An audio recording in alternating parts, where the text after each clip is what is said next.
Adding a chatbot to your Wix website is a straightforward process. Follow this guide carefully to ensure you don't miss any important steps.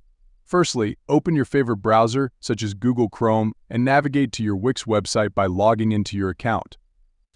Once in your website dashboard, locate the Site or Design Site option in the top right corner and click on it. Wait for the loading process to complete. Next, look for the Add Apps icon on the left side, featuring 4 boxes, and click on it. In the search box that appears, type Chatbot and press Enter. Choose the Wix Chat option and click Add to Site. After a brief loading process, the chatbot will appear on the bottom right corner of the screen. Click on Settings to customize it according to your preferences, such as managing chat display options, adding your business logo, and selecting chat icons and colors. You can also integrate different channels like WhatsApp and Messenger into your chatbot.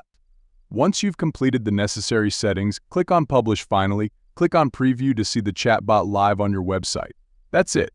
You've successfully added a chatbot to your Wix website.